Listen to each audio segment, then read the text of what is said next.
Hello, this is Bharat and welcome again to Bharat के M online Pathshala where success begins. इस lecture में हम environmental engineering में एक चैप्टर होता है वाटर क्वालिटी पैरामीटर, उसके रिलेटेड कुछ most important conceptual objective question है उनको डिस्कस करेंगे।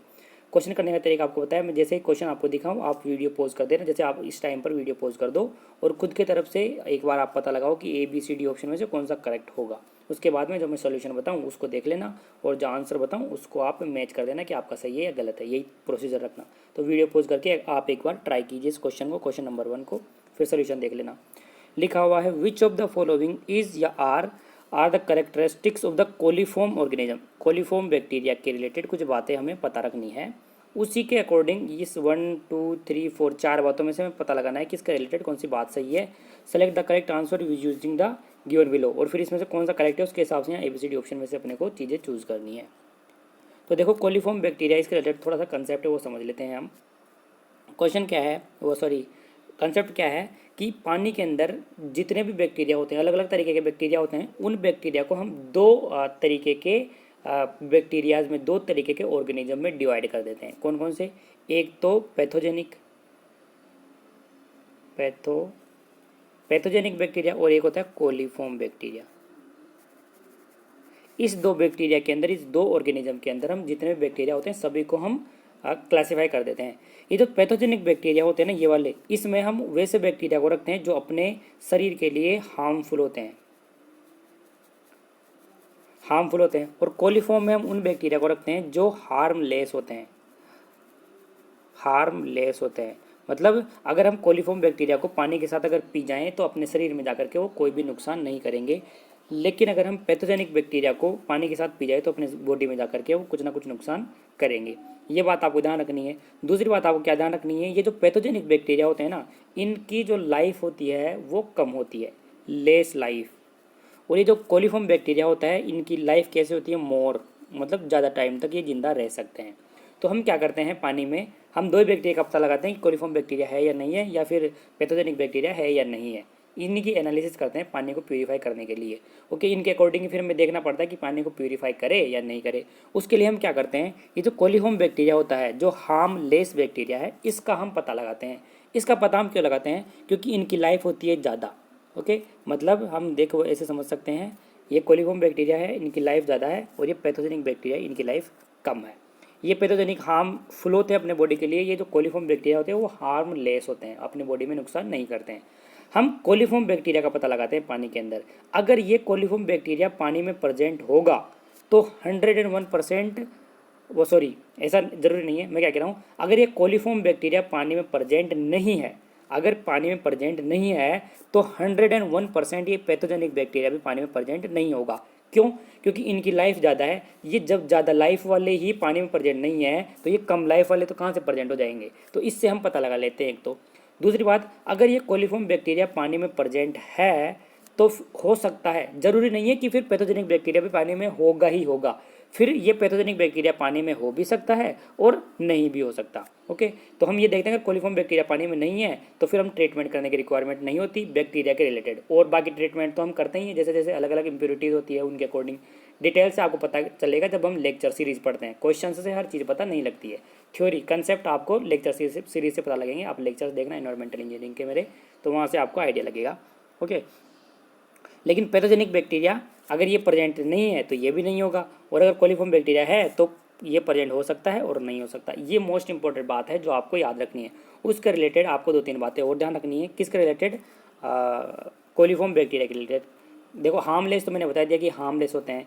ये दूसरे होते हैं एरोबिक लैक्टोज फर्मेंटस। ये इस तरीके से आपको लैंग्वेज ध्यान रखनी पड़ेगी। ये ऐसा एरोबिक लैक्टोज, एरोबिक बैक्टीरिया होता है, मतलब एक तरीके से एन एरोबिक नहीं होता है। ये जो कोलीफॉर्म बैक्टीरिया होता है वो एरोबिक बैक्टीरिया होता है। दूसरी बात, तीसरी बात, ये जो ये कोलीफॉर्म बैक्टीरिया होता है ये रोड शेप के कुछ इस तरीके से होते हैं, ये इस तरीके के होते हैं, मतलब ये ऐसे रोड शेप के होते हैं। तो याद रखना, road shaped bacillus coliform bacteria हैं, ये रोड शेप्ड के होते हैं।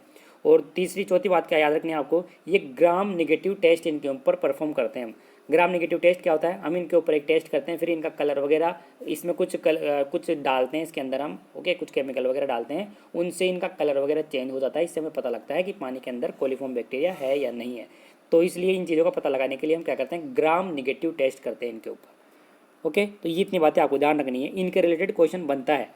देखो तो बेसिलस मैंने आपको बता ही दिया, अभी बोला था मैंने, रोड शेप्ड बेसिलस कोलिफॉर्म होता है, मतलब ये बात सही बोल रहा है, और कोलिफॉर्म बैक्टीरिया के रिलेटेड। दूसरी बात, ग्राम नेगेटिव टेस्ट करते हैं, मतलब ये बात भी सही बोल रहा है। फर्मेंटस लैक्टोज होता है, मैंने बताया एरोबिक लैक्टोज फर्मेंटर्स होते हैं, मतलब ये भी करेक्ट बात है। और ऐसी ये स्पर फॉर्मिंग, ऐसा तो मैंने कुछ बताया नहीं, तो मतलब ये बात कोलिफॉर्म के लिए सही नहीं है। जो मैंने आपको जितनी बातें बताई हैं वो याद रखनी है। तो क्या क्या हो गया, 1 2 3, वो 1 2 3 किस में लिखा हुआ है, देखो ये रहा 1 2 3, C is the correct answer for question number 1। अब देख लो आप तरीके से, क्वेश्चन नंबर 1 के लिए सी इज़ द करेक्ट आंसर। यह है question number second. Okay, video pause करके क्वेश्चन नंबर सेकंड को ट्राई करो। मैच ऑफ द फॉलोइंग का क्वेश्चन है। ओके, यहाँ पर लिस्ट 1 में आपको कुछ चीज़ें दी हुई है, जिसमें वाटर क्वालिटीज़ दी हुई, जैसे hardness, chloride content, dissolve oxygen, chloride, ये सारी चीज़ें दी हुई है। ये वाटर क्वालिटी पैरामीटर, ये पैरामीटर्स हम पढ़ते हैं ना, ये वही तो चैप्टर डिस्कस कर रहे हैं, वाटर क्वालिटी पैरामीटर। उसी के अंदर इन पैरामीटर्स को हम डिस्कस करते हैं कि इनकी कितनी क्वांटिटी पानी में होनी चाहिए, जिससे अपनी बॉडी को कोई भी हार्म नहीं होगा, या फिर इनके किस किस अलग अलग इंस्ट्रूमेंट कौन कौन से होते हैं, जिससे हम इन चीज़ों का पता लगाते हैं। ऐसे बहुत सारी चीज़ें हम पढ़ते हैं डिटेल से। इस क्वेश्चन में ये पूछ रहा है, लिस्ट 1 में तो आपको वाटर क्वालिटी दी हुई है, और लिस्ट सेकंड में उनका मेथड दिया हुआ कि किस मेथड से हम इनका पता लगाते हैं कि पानी में कितने परसेंट है ये। तो ये दिया हुआ है, तो आपको ये देखना कि कौन सा किससे मैच हो रहा है, उसके अकॉर्डिंग यहाँ से ABCD ऑप्शन में से आपको चूज़ करना पड़ेगा। वीडियो पॉज करके आप ट्राई कर लो एक बार, मैं आपको बता रहा हूँ, फिर डायरेक्टली याद रखना है इस चीज़ों को। हार्ड रेस की अगर हम बात करें, तो पानी के अंदर जो हार्डनेस होती है वो किस मेथड से हम पता लगाते हैं, वो पता लगाते हैं हम EDTA मेथड से। EDTA मेथड से, तो ए में क्या हो गया आपका 2 हो गया। ओके, हार्डनेस को हम पता लगाते हैं EDTA मेथड से। दूसरा है आपका क्लोरीन। क्लोरीन का पता हम किससे लगाते हैं, ऑर्थोडोलाइन टेस्ट से। ये डायरेक्टली याद रखने हैं आपको। यहाँ से देखो, मैच ऑफ द फॉलोइंग में अगर आप जैसे नॉर्मल एग्जाम की तैयारी कर रहे हो, जैसे स्टेट लेवल पे जूनियर इंजीनियर की, असिस्टेंट इंजीनियर की, तो इस सिंपली आपको ऐसे पूछेंगे सिंपल कि हार्डनेस कौन से मेथड से कैलकुलेट करते हैं। तो देखो यहाँ से तो 4 क्वेश्चन बन सकते हैं अगर देखा जाए तो। हम एक ही क्वेश्चन में करते हैं, क्योंकि ES गेट वगैरह में इस तरीके से क्वेश्चन आते हैं। ES के प्रीवियस ईयर क्वेश्चन में से लिया हुआ है ये क्वेश्चन। तो ES में अच्छे लेवल के क्वेश्चन आते हैं, क्योंकि ES में एक क्वेश्चन ही है ना, जो छोटी लेवल की जो जूनियर इंजीनियर वगैरह की एग्जाम होती है, उनमें से 4 क्वेश्चन बन जाते हैं। 4 क्वेश्चनों का कंसेप्ट एक में ही डाल करके ES में क्वेश्चन पूछते हैं, बस इतनी सी बातें होती है। तो ES के लिए थोड़ी डिटेल्ड नॉलेज होना जरूरी है, और असिस्टेंट इंजीनियर जूनियर इंजीनियर के लिए लो लेवल की नॉलेज से भी काम बन जाता है, बस और कुछ नहीं है। तो बी में क्या हो गया, ऑर्थोडोलाइन टेस्ट से पता करते हैं। डिजोल्व ऑक्सीजन की अगर हम बात करें, डिजोल्व ऑक्सीजन तो हम करते हैं विंकलर मेथड से। विंकलर मेथड से मतलब सी के अंदर 1 हो गया करेक्ट। और अगर क्लोराइड कंटेंट की बात करें, तो क्लोराइड कंटेंट मोर्स मेथड से करते हैं, डी के अंदर 4। अब देख लो 2 3 1 4 किस में है, 2 3 1 4, ये ए के अंदर है 2 3 1 4। तो A is the correct answer for question number second. A is the correct answer. देख लो, क्वेश्चन नंबर सेकंड के लिए ए करेक्ट आंसर है। ये क्वेश्चन नंबर 3 है, again match of the following का है। लिस्ट 1 में आपको दिया हुआ है कुछ इक्विपमेंट्स, यहाँ पर इंस्ट्रूमेंट के नाम दिए हुए हैं, और यहाँ पर आपको कुछ पैरामीटर, वाटर क्वालिटी पैरामीटर दिया हुआ है। कौन से इंस्ट्रूमेंट से कौन सी पैरामीटर को हम कैलकुलेट करते हैं। अभी उससे पहले तो मेथड था, अभी जो क्वेश्चन नंबर सेकंड था वो तो मेथड था। इसके अंदर आपको इक्विपमेंट दिया हुआ है, और कौन सा वाटर क्वालिटी पैरामीटर कौन से इंस्ट्रूमेंट्स से हम पता लगाते हैं, कौन से इंस्ट्रूमेंट का यूज़ करते हैं, वो आपको यहाँ पर देखना है। वीडियो पॉज करके आप ट्राई करो क्वेश्चन को, उसके बाद में सोल्यूशन देख लेना। ओके, तो इसके अंदर सबसे पहले हम बात करें कि टिंटोमीटर की। टिंटोमीटर के लिए अगर हम बात करें, तो इसके लिए टिंटोमीटर का हम यूज़ करते हैं कलर के लिए। कलर के लिए हम टिंटोमीटर का यूज़ करते हैं, और उसकी यूनिट क्या आती है, TON आती है। वो TON थोड़ी आती है, ट्रू कलर यूनिट TCU आती है, TCU true colour unit. Okay, ये ध्यान रखना, ये TCU अभी क्वेश्चन है शायद, आगे भी देख लेंगे, क्योंकि आपसे एग्जाम में ऐसे पूछ लेते हैं कि कलर के लिए हम जब कलर कैलकुलेट करते हैं तो उसकी किस यूनिट में कैलकुलेट करते हैं, टर्बिडिटी को किस यूनिट में कैलकुलेट करते हैं। ऐसा क्वेश्चन है आगे, शायद मैंने लिया हुआ है, अभी बता दूंगा आपको। इस तरीके से क्वेश्चन आते हैं, अभी आपको पता लग जाएगा। यहाँ पर सिर्फ हम फोकस करेंगे इंस्ट्रूमेंट के ऊपर, और उनसे कौन सी पैरामीटर का, कौन सी क्वालिटी, वाटर क्वालिटी पैरामीटर का हम पता लगाते हैं। तो टिंटोमीटर की अगर हम बात करें, तो टिंटोमीटर से हम पता लगाते हैं कलर का, कि वाटर में कलर कितना परसेंट है, ज़्यादा है या कम है, या फिर ठीक ठाक है, जितना हम एक्सेसिबल होता है उतना ही है, या ज़्यादा है कम है, उसकी चीज़ का पता लगाते हैं टिंटोमीटर से। तो ए के अंदर हो गया अपना 2। दूसरी बात करें नेफेलोमीटर, तो टर्बिडिटी का पता लगाते हैं 3। नेफेलोमीटर से टर्बिडिटी का पता लगाते हैं। NTU इसकी यूनिट होती है, नेफेलोमीटर टर्बिडिटी यूनिट। देखो, टर्बिडिटी का अलग 3 तरीके की यूनिट होती है इसके अंदर, JTU जैक्सन टर्बिडिटी यूनिट, और NTU नेफेलोमीटर टर्बिडिटी यूनिट, और FTU फॉर्मेजाइन टर्बिडिटी यूनिट। इसके अंदर हम जो यूज़ करते हैं बाहर से एजेंट डाल करके टर्बिडिटी का पता लगाते हैं, उसके अकॉर्डिंग ये नाम चेंज हो जाते हैं। इसलिए ध्यान रखना टर्बिडिटी की 3 यूनिट है, JTU, NTU and FTU, confuse मत होना। नेफेलोमीटर मतलब बी के अंदर करेक्ट इज 3। ओके, उसके बाद में इमोफकॉन। इमोफकॉन से किस चीज़ का पता लगाते हैं हम? इससे कहते हैं सेट लेवल सॉलिड का, सेट लेवल सॉलिड। इसमें क्या होता है, इमोफकॉन कुछ इस तरीके से होता है, इसके अंदर हम पानी भर लेते हैं, फिर 2 घंटे बाद में देखते हैं, 2 घंटे के लिए इसको छोड़ देते हैं, 2 घंटे बाद में देखते हैं जो सेट लेवल सॉलिड होते हैं वो यहाँ पर सेटल हो जाते हैं, और प्योर जो वाटर है वो यहाँ पर ऊपर रह जाता है। तो जो इमोफकॉन है उसका यूज़ करते हैं हम सेट लेवल सॉलिड को कैलकुलेट करने के लिए। मतलब सी के अंदर हो गया आपका 4। और अगर मफल फर्नेंस की बात करें तो मफल फर्नेंस के लिए वोलेटाइल सॉलिड्स का पता लगाते हैं मफल फर्नेंस से, मतलब डी के अंदर हो गया आपका 5। अब देख लो 2, 3, 4, 5 किस में है? 2, 3, 4, तो ये रहा डी के अंदर। ओके, तो करेक्ट आंसर क्या हो जाएगा? D is the correct answer, यही है। अब देख लो क्वेश्चन नंबर 3 के लिए D is the correct answer. ये आपके सामने क्वेश्चन नंबर 4 लिखा हुआ है, वीडियो पॉज करके ट्राई कर लो आप एक बार, उसके बाद में सोल्यूशन देखना। लिखा हुआ है the concentration of OH minus ions in water sample is measured as 17 milligram per litre at 25 degree Celsius. What is the pH of the water sample? बताओ, pH आपको कैलकुलेट करना है वाटर सैंपल का, कैसे करेंगे? आपने गिवन तो है POH, एक तो आपको पता है ना pH plus POH, concentration of H ions plus concentration of OH ions is equals to होता है 14। ये तो पता है ना, H प्लस OH का जो कंसंट्रेशन है 14 के बराबर होता है, इसी का यूज़ करते हैं। अब क्वेश्चन में अपने को OH के बारे में दिया हुआ है और पूछ रहा है pH के बारे में, तो हम OH पे थोड़ा फोकस करते हैं इसके ऊपर, उसके बाद में आगे चलते रहेंगे। तो आपको ये तो पता है ही, कंसंट्रेशन ऑफ OH माइनस वो POH is equals to concentration नहीं था वो, pH प्लस POH क्या होता है? 14 के बराबर होता है। तो ये POH का फॉर्मूला क्या हो जाएगा? माइनस लॉग ऑफ, ये याद रखने की चीज़ें याद रखनी पड़ेगी। हम जब पढ़ते हैं, जब वाटर क्वालिटी पैरामीटर पढ़ते हैं तो थोड़ा सा बेस बनाते हैं हम, जब थ्योरी पार्ट पढ़ते हैं जब, वहाँ पर देखते हैं सब चीज़ों को, वहाँ पर आपको डिटेल से पता लगेगा। यहाँ मैं आपको थोड़ा सा ओवरव्यू दे रहा हूँ।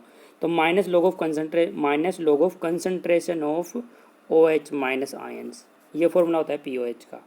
यहाँ पर ये जो OH माइनस आयन है ना, ये इसकी जो यूनिट होती है वो होती है मोल पर लीटर। मोल पर लीटर होती है, क्या होती है? पर लीटर, पर ml मत करना, मोल पर लीटर होती है। मतलब यहाँ पर जो OH माइनस आयन का कंसंट्रेशन हम रखना पड़ेगा ना, वो इस मोल पर लीटर यूनिट में रखना पड़ेगा, जब ही हमें POH मिलता है।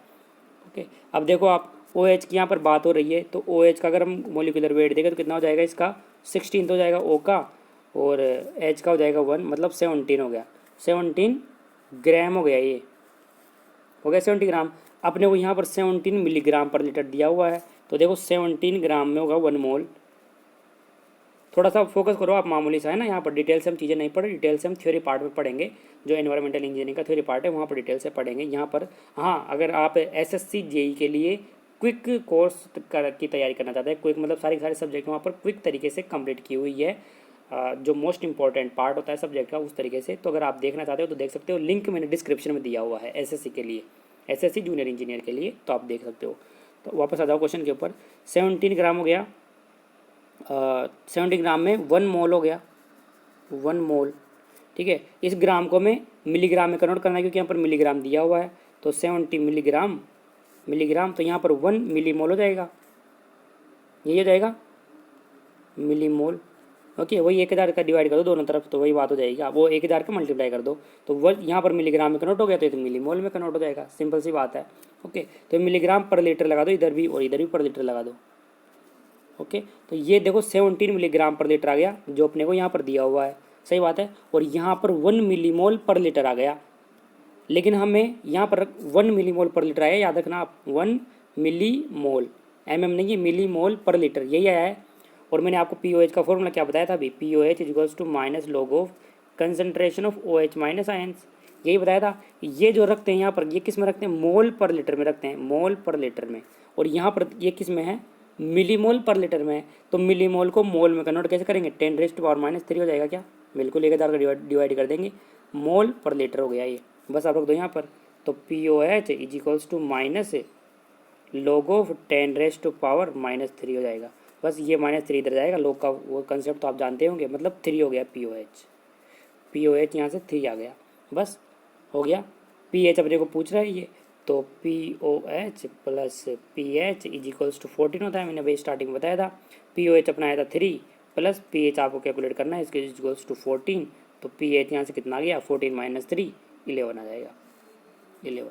इस तरीके से सोल्व करना पड़ता है, सिंपल सी कंसेप्ट है।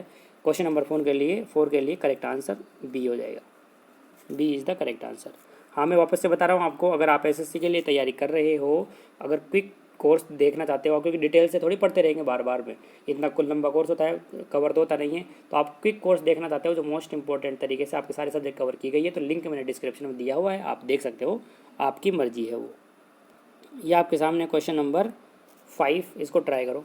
देखो, ये मैं भी बोल रहा था ना कि यूनिट के बारे में भी क्वेश्चन आएगा आगे, ये आ गया। देखो, लिस्ट 1 में आपको दी हुई है कुछ पैरामीटर्स, टर्बिडिटी, पैथोजेनिक बैक्टीरिया कितना है, ऑर्डर कितना है, कलर कितना है पानी के अंदर, और यहाँ पर उनकी यूनिट्स दी हुई है कि किस यूनिट में हम कैलकुलेट करते हैं। आपको मैच करना है, उसके बाद में ABCD ऑप्शन में से चूज करना है। वीडियो पॉज करके ट्राई कर लो आप, उसके बाद में सोल्यूशन देख लेना। देखो, टर्बिडिटी की अगर हम बात करें, तो मैंने अभी आपको थोड़ी देर पहले ही बताया कि टर्बिडिटी की 3 यूनिट होती है, JTU, NTU, FTU। JTU मतलब जैक्सन टर्बिडिटी यूनिट, NTU मतलब नेफेलोमीटर टर्बिडिटी यूनिट जो स्कैटरिंग प्रिंसिपल के ऊपर बेस होती है, और FTU मतलब फॉर्मेजाइन टर्बिडिटी यूनिट। ये जो तीनों यूनिट्स होती है वो डिपेंड करता है कि कौन सा एजेंट आप यूज़ कर रहे हो टर्बिडिटी कैलकुलेट करने के लिए, उन्हीं के बेसिस पर ही फिर ये यूनिट वगैरह आ जाती है। NTU यहाँ पर मोस्ट पॉपुलर यूनिट है, लेकिन यहाँ पर देखो तीनों में से JTU दिया हुआ है, तो ध्यान रखना आप, JTU भी होती है, JTU, NTU, FTU। तो ए के अंदर क्या हो गया आपका, ए के अंदर आपका हो गया 3। बी की बात करो पैथोजेंस के लिए, तो पैथोजेंस के लिए क्या होता है बताओ, MPN ये यूनिट होती है, मोस्ट प्रोबेबल नंबर, ठीक है, मोस्ट प्रोबेबल नंबर यही होता है। पैथोजेनिक बैक्टीरिया होती है, उसको जब हम कैलकुलेट करते हैं तो इस यूनिट में कैलकुलेट करते हैं, MPN मोस्ट प्रोबेबल नंबर। किसका, तो बी के अंदर क्या हो जाएगा आपका 4 हो गया। सी की बात करो ऑर्डर के लिए, तो ऑर्डर के लिए होता है TON, ट्रू ऑर्डर नंबर, ठीक है, तो क्या हो गया 1 हो गया। और डी की बात करें कलर के लिए तो ये रहा TCU होता है, ट्रू कलर यूनिट 2, 3 4 1 2 किस में है, ये रहा डी में। ओके, तो डी करेक्ट आंसर हो गया इसका। For question number 5 D is the correct answer, ठीक है।